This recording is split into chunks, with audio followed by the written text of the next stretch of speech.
जय हिंद। मेरा नाम है आकांक्षा। आप देख रहे हैं अनमोल भारत लाइव। आज है पितृ दिवस। पितृ दिवस, पिता एक वो होते हैं जो हर घर में एक बरगद की तरह सभी को छांव देते हैं। हम हैं आज किदवई नगर यशोदा नगर स्थित एक वृद्धाश्रम में।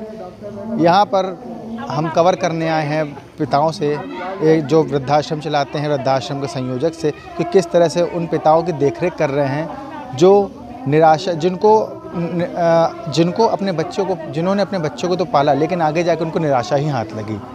बाकी देखते हैं, लोगों से बात करते हैं, यहाँ के संयोजक से, कार्यक्रम के आयोजक से बात करते हैं किस तरह क्या है। भाई साहब, हाँ, क्या नाम आपका? हमारा नाम नीलेन तिवारी।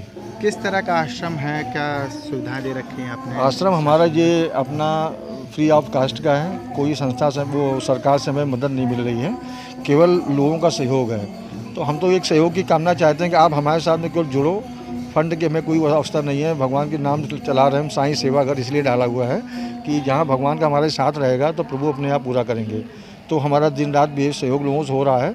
हमारा मेन उद्देश्य है सेवा भावना, कि जो लोग सेवा अपने घरों से, जो बच्चे से पीड़ित हैं, अपने माँ बाप से, या बच्चे जो है अपने पिता माता को निकाल रहे हैं घर से, तो हमारी यही इच्छा है कि वो बेचारे वो पीड़ित ना हों, उनको अपने बच्चों को प्यार मिले, यहाँ पर माताओं को अपने बेटों को प्यार मिले, और अपने घर का वातावरण जो हम जितना दे पा रहे हैं पूरी कोशिश कर रहे हैं कि इनका स्वास्थ्य, इनका भोजन और इनके रखरखाव की जो भी समस्याएं हैं उनको निराकरण के लिए हम प्रभु से अच्छा करते हैं कि हमें इतनी सद्बुद्धि दें और हमें साधन मुहैया कराएं, जिससे इनका हम जो है आगे कुछ आश्रम आप संचालित कर रहे हैं? ये आश्रम मेरा 2 साल हो गया। लगभग कितने लोग हैं आपके पास? हमारे यहाँ पहले 5 लोग शुरू हुए थे, आज की डेट में हमारे पास 19 लोग हैं। कहाँ से होंगे ये मोस्टली कानपुर के हैं, 1-2 लोग बाहर के हमीरपुर के हैं। तो लगभग क्या कारण रहता है जो आप आपका वृद्धाश्रम लोग आते हैं, या वृद्धाश्रम में जाने की क्या वजह रहती है कि माता पिता जो अपने जिन बच्चों को माता पिता पालते हैं, आखिरी में जाके उनको बच्चों को ही, उन बच्चों का घर छोड़ना पड़ता है, माता पिता को वृद्धाश्रम का सहारा लेना पड़ता है? इसमें दोष माता पिता भी नहीं है और बच्चों को पूरा नहीं है। माता पिता का धर्म होता है कि हमारे बच्चे खुशहाल रहें। शादी होने के बाद हर माँ बाप चाहता है कि हमारा बेटा खुश रहे। आपस में जो उनको लेकर के तनाव होता है, तो एक माँ और बाप बच्चे की जो है तकलीफ़ों को देख करके उसको इग्नोर करते हैं कि इनके जीवन में तकलीफ़ ना आए, हम तकलीफ़ ले लें। तो वो अपना शरण खुद ढूंढते हैं कि हमें बेटा वृद्धाश्रम या छोड़ाओ या मैं चला जाऊँगा। तो कुछ लोग होते हैं जिनका नाकदरी करते हैं, वो छोड़ आते हैं और स्वयं नहीं आते हैं, किसी न किसी बहाने से झूठ बोल करके कि हमारे पड़ोस के हैं, स्वयं परिचय नहीं देते हैं अपना। क्योंकि मैं इसके पूर्व में मैं समाज कल्याण संचालित वृद्धाश्रम में कार्य कर चुका हूँ, जहाँ की संख्या 100 होती थी, जो तो हमारे लिए भी खैर इसका छोटी संख्या है। तो वहाँ यही था, पहले लोग बताते थे भैया हमारे पड़ोस में, अभी पता लगता था वो खुद लड़का था उनका। मैडम, आज डिजिटल युग है, स्टेटस लगाने से, केक कटाने से क्या पितृ दिवस या मातृ दिवस पूरा हो जाता है? मैं बेसिकली इसी के बारे में पता सुबह से सोच ही रही थी कि जब मैं अपना फ़ोन ऑन कर रही थी तो मैंने देखा कि हैप्पी फादर्स डे और हैप्पी मदर्स डे ये सब चल रहा था। तो मेरे मन में एक चीज़ आई कि वही जो स्टेटस लगा रहा है एक्चुअल में, और मैंने देखा कि उनके खुद के घर के जो पेरेंट्स का स्टेटस होता है वो बहुत ही डाउन होता है ना। तो ये डिजिटल दिखाना और ज़मीनी हकीकत में बहुत अंतर होता है। तो मेरे हिसाब से स्टेटस पे फोकस ना करते हुए और हमें रियल में अगर हम अपने पेरेंट्स का ख्याल कर लें तो शायद इन चीज़ों की ज़रूरत ही नहीं पड़ेगी। जब अगर कोई ओल्ड एज होम में आता है तो बहुत दुखी होके ही आता है, कोई खुश नहीं आता है।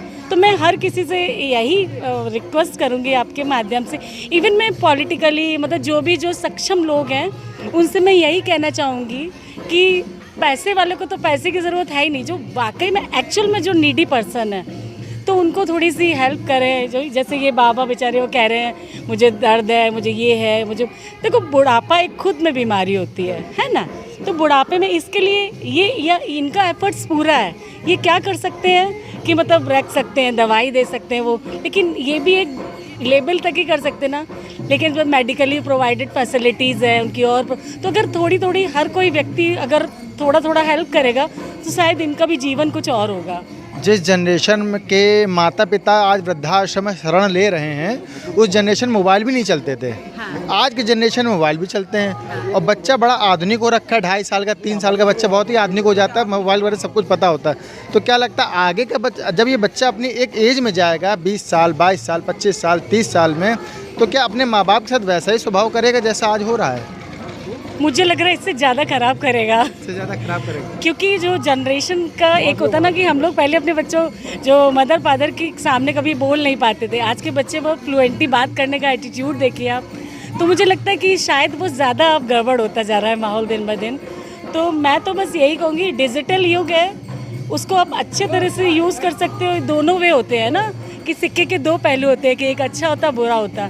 तो मुझे लग रहा है शायद गलत चीज़ें हम लोग ज़्यादा अडॉप्ट कर रहे हैं, है ना। वही मोबाइल से अच्छी चीज़ें नहीं ले रहे हैं, गलत चीज़ें ले रहे हैं। पर कभी कभी क्या होता है, मैं आपको बताऊँ, आजकल लोग पैसे को वरीयता देने लगे हैं। पैसा है, पेंशन मिल रही है, सेवा होगी, हाँ, तब से है ना, तब सेवा होगी। वो बहुत फ्रेंकली बात करें, अगर आपके पास पैसा है वो बुढ़ापे को भी एडजस्ट कर लेंगे, वो करेंगे। लेकिन अगर आपके पास कोई फैसिलिटी नहीं है, आपके पास कोई नहीं है, तो आपको कोई आदमी समझो दो रोटी नहीं देगा आजकल के। अगर इसीलिए मैं ये कहूँगी कि इनका कट गया, हमारा क्या होगा। मैं हाँ, एक दो लोग और बुला लीजिए। तो मैं बस अगर आप इस लाइन से जुड़े, मैं यही कहूँगी कि इन लोगों के लिए इतना प्रमोशन करिए, इतना करिए कि इन लोगों को इतनी मदद मिल सके। आप पता है, मैं आज फर्स्ट टाइम आपसे इंटरेक्ट हो रही हूँ बस, बट आप इनसे पूछिए कि मैं बहुत सालों से, लेकिन मुझसे जो होता था, मैं हॉस्पिटल में जॉब करती हूँ, मुझे पर्सनली मुझे जितना समझ में आता था मैं आती थी, मैं मिलती थी, मैं जितना हो पाता था तो करती थी। आज मैं स्पेशली सब मुझे लगा कि नहीं, इन लोगों को ज़रूरत है। एक तो मतलब सच में ये लोग बहुत परेशान हैं। तो आप जितना हो सके, और जो भी सक्षम लोग हैं पॉलिटिकली भी थोड़ा इधर आएँ, देखें, कुछ करें, तो शायद मैं अपने लेवल से कर सकती हूँ, वो लोग अपने लेवल से कर सकते हैं। बाकी तो सब आप कुछ समझते हैं। हमारे साथ और बाबा लोग भी हैं, उनसे बात करते हैं कि वृद्धाश्रम में वो कब से रह रहे हैं और क्या क्या उनको सुविधाएं मिल रही हैं, कितना खुश हैं यहाँ पे। बाबा नमस्कार, क्या नाम है आपका? ब्लड किशोर। क्या कब से रह रहे हैं यहाँ पे आप? हमको हो गया 10 महीने। कहाँ से आप आए हैं? यशोदा नगर प्रताप होटल। यशोदा नगर प्रताप होटल से। तो क्या क्या सब सुविधाएं मिल रही हैं? हाँ, घर हर में सुविधा। कौन कौन रहता था आपके? हमारे घर में वाइफ थी, मर गई, बिटिया थी, खत्म हो गई, 2 भाई हैं, 2 बहू हैं। 2 भाई जो हैं। होते हैं। अच्छा, तो बाकी आप? हम थोड़ा हलवाई काम करते थे। हाँ अब हाथ तो परेशान हो गए, हाँ हम तो होता नहीं है। हाँ तो घर में बहुरिया जो है हाँ। बड़ा धौंस देती थी, खाना ही देती थी, गाली बकती थी, निकल जाओ, भाग जाओ। तो आजकल की बहुएं जो गलत होती हैं। तो आपके बच्चे नहीं हैं? बच्चे होते नहीं हमारे कोई। अच्छा, तभी ये समस्याएं हैं आपके साथ। चलिए हमारे साथ और।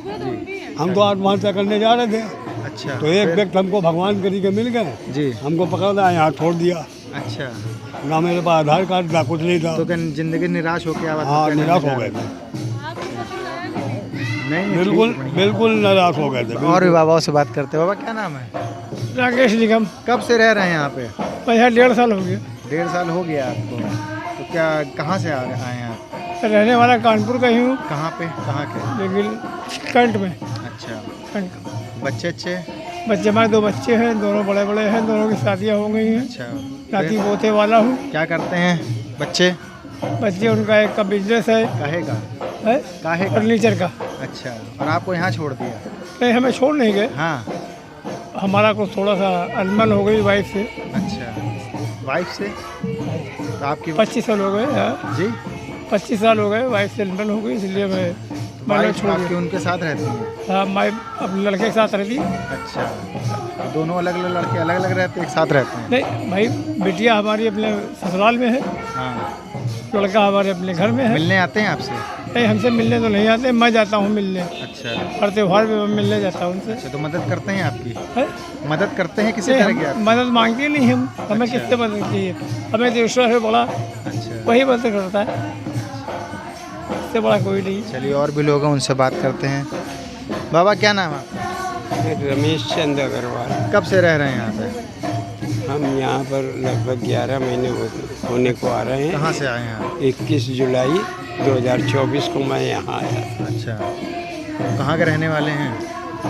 भैया रहने वाले तो हम शहर के हैं, हाँ। लेकिन सब किराए की जगह थी। जी। माता पिताजी गुजर गए बचपन में, तब से हमारी एक बहन थी, उनके भी कोई नहीं था। उन्होंने मुझे पाला पोसा था, बड़ा किया। अब वो हमारे, हम उनके 2 ही लोग रहे। हाँ।